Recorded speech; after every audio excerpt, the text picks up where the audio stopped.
This time we decided to explore Victoria's largest cave system, Buchan Cave. Buchan is a town in the East Gippsland region of Victoria, Australia, located 350 kilometers east of Melbourne. We decided to stay overnight in Meeting Holiday Villa and discover the cave.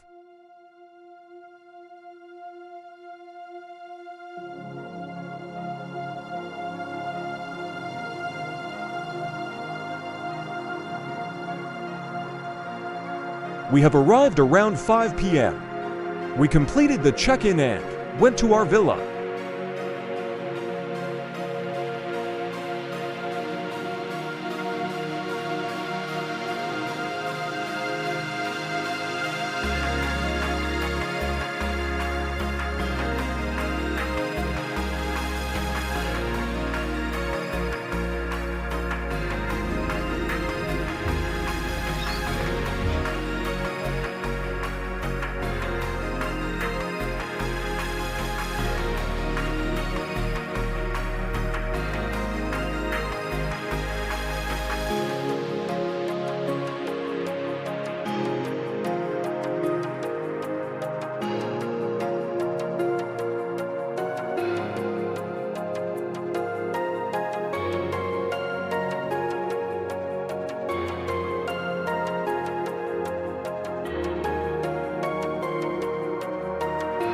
We got the last villa on the lane and was a very peaceful location.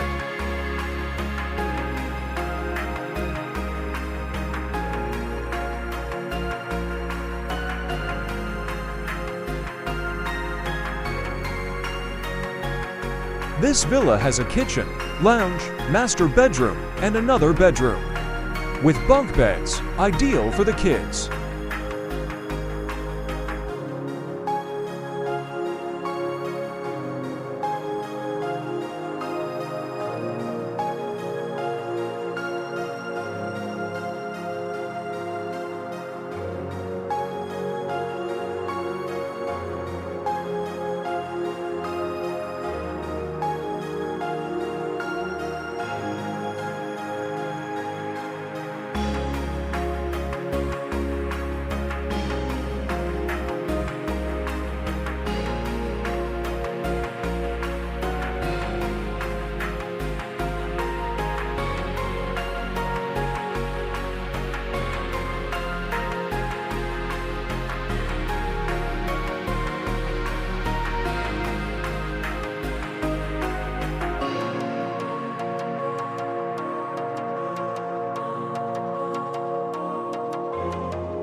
This is the outdoor pool area.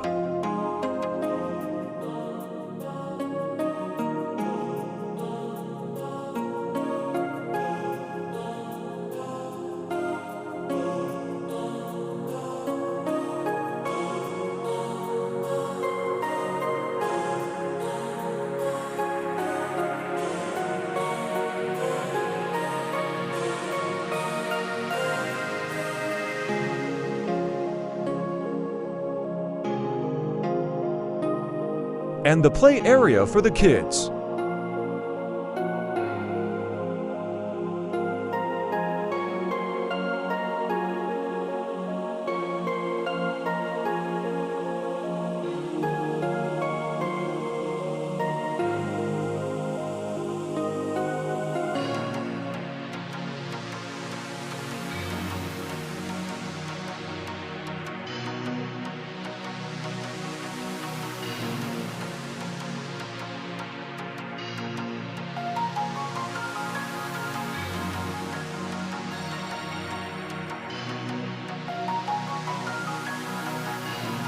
We have enjoyed our evening in the pool to prepare for the next day journey to the Buchan Cave.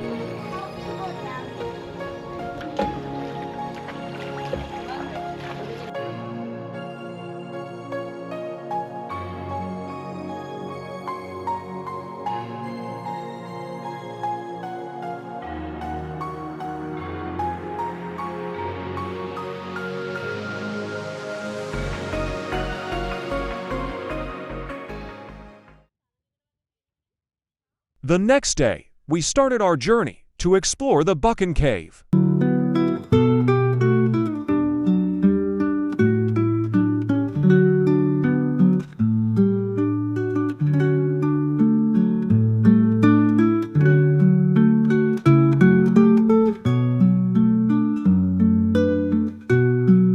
The road was very relaxing.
With walking tracks and wildlife, the Buchan Caves Reserve is a great spot to settle in for a picnic. Keep an eye out for native wildlife who frequent the reserve. Kangaroos lay about the campground and visitor center, while native birds such as the bell miner, powerful owl, superb lyrebird and pied currawong can be seen perched among the trees.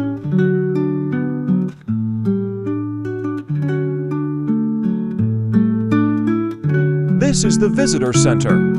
You can purchase the tickets from here, or you can book online.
Unfortunately, we had to enter the cave from the exit side because the actual entry side was collapsed and was under repair.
This is the entrance to the cave.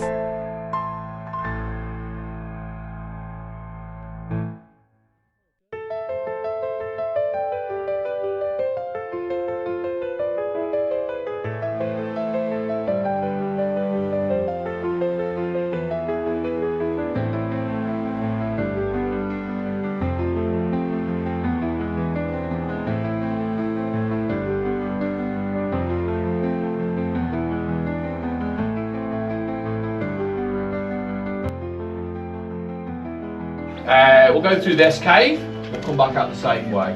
So basically what we mean, we'll do 7 chambers all up together, 3.5 in, 3.5 out. We'll walk 700 metres, we do anywhere between 250 to 300 steps. It's 17 degrees in here, high humidity about 90%. What you'll feel today is the coolest. The warmer it gets, the better it is in here. Summit, obviously, winter the same, it's beautiful and warm. Anyway, I'll take you through today, tell you about the caves, geology, lots of other bits. If you want any more information, just ask along the way. Take about 45-50 minutes, we'll keep to that today, just so you can get to the next tours if you're on that, and just so I can sort out other things. So once we're inside, just be aware, I'll allow you to bring selfie sticks through today, just don't extend them out for us, okay? Yeah, okay, cool. Because again, that's the damage thing, you swing around, no no walking sticks, things like that. Give that a rub before you go in, that's what the limestone feels like. Inside we don't touch anything, for obvious reasons it's easy to snap, but more so you put your oils on it, goes a dark colour like that. It kills, it won't regrow. Enough times, 80,000 people to get through a year, it does a lot of damage. So that's it, done. Anyway, see how we go through, just watch your heads because it's low down the first chamber because this is normally an exit. And I'll acknowledge the traditional owners of the land, good IQ people, 5 different clans of Aboriginal people. They enjoy management on sites like this here, and lots of others in East Gippslands. Use this area about 18 to 26,000 years and onwards. So we acknowledge them as traditional custodians of the land, and we acknowledge and pay respect to their elders, past, present, and to be. Right, I am going to open up, and we shall go. I probably recommend so you're not filmed down here, because you'll probably crack your head. Just wait there, turn the lights on, keep going down to the bottom, rise to the bottom, just watch your head, wait. We are starting to enter the cave.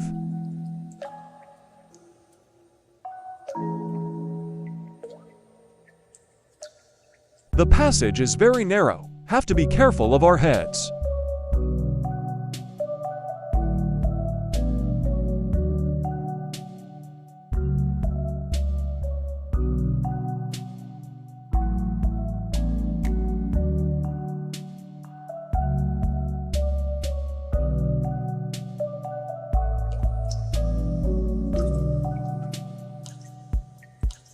This is the Victoria's largest cave system. A honeycomb of spectacular limestone, formations carved by an underground river. Almost 400 million years ago.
can see the magnificent stalactite and stalagmite forms, pillars, and rim pools, as well as vast open caverns and an ancient, flowing stream.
I have no idea how deep we are now.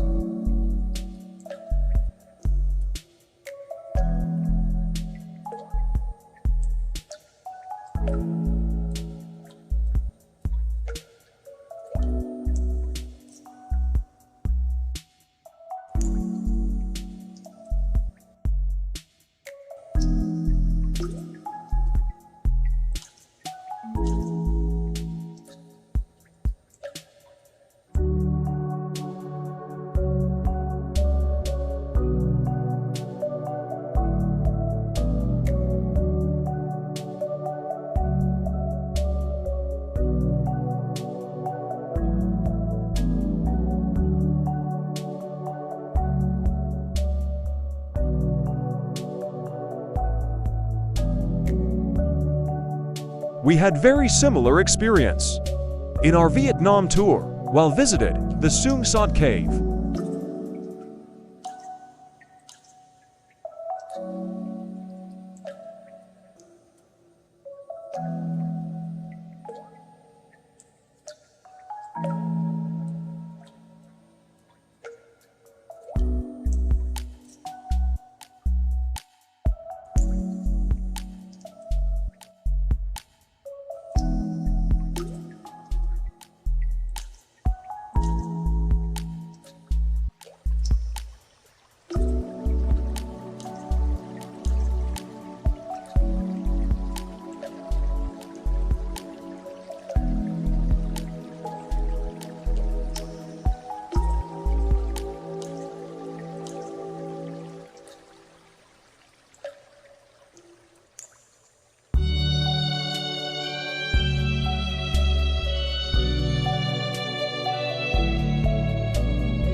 So what this is basically a series of small waterfalls that would have been. It's called the Font of the Gods. That ancient river or creek bed when you come through, because there's quite a few that side and 6 this side, it would have just come over the top. And over time, it would have run over, and eventually it layers over, and it creates this smooth flowstone, which there's nothing like this in the other cave. This is called Niagara Falls, which describes it totally. It would have been a long time of water coming over. This would be like 300,000 years, and way beyond, to be honest, depending on where you are and where the water runs. It's incredibly deep, and it's over the top of black limestone. Again, what you get is hundreds, if not thousands, of straws right through this chamber. It's one of the wettest areas, because we're getting close to surface level, about 35-40 metres down, where at the deepest point we're about 60 metres down. So just up there where all the stalagmites are, and columns and pillars, just around there it gets lower and tighter, and there's lots of columns. It goes around the corner, and that goes to the octopus chamber, which is really small like this. And what that is, it's got a gap on the left-hand side. It runs 100 metres that way, and that's where they came through in 1910. And then 1913, 2 workers called William Foster and William Bonwick blasted down and cut down 150 metres, and that's how they originally got in. Then they would have put wooden planks down, things like that, ladders in, ropes and a bit of wiring, and you had candlelight, and that was it. And you only got to the Princess Royal, turned back around, and then it's about 1928-29, they cut down again, and that's what we used to do the full tours. And that's what we'll be doing again next year, once to do the bit of work. Also what you get in here, little bits of white there. What those are, the remains of little shells, a little basic life that used to live in the seas around here. So this is a sea probably about 380 to 405 million years ago, so Devonian time period. Shallow but warm, and it builds up layers. 50-60% of the bodies are these, and in the other cave there's one, it's like a little squid octopus one, and there's brachiopods, they're a bit more rarer ones. and they just squeeze together as they drop down to seabed. It's the skeletons of them. This is what builds up over millions of years. Builds up layers and builds up the limestone. Then, leap forward a massive window of time, you get the volcanics around here. It uplifts the area, twists and folds it over, there's cracks, and over a mind-bending amount of time, that's what the rainwater finds its way through. As well as this being full of water, then it drops. And that's what we see today. The process will go on way beyond us, as this dripping in, as long as there's enough water in between. And there's lots above your head here, just little tiny things, right there, and they run along there. They're never really big. There's a few fossils which are, but most things are fairly small on the whole. And again, if you study it long enough, this bar works probably in the 30s, and it drips there, it actually grows on the bar. So given time, in the other cave as well, there's one you actually go under, and that's probably nearly 100 years old in the fairy, and you just get these little drips on as well, and it'll grow on the netting. And you get really good shoals here as well. So, visiting this kind of caves, it's not just a visit, it's going back in time, millions of years.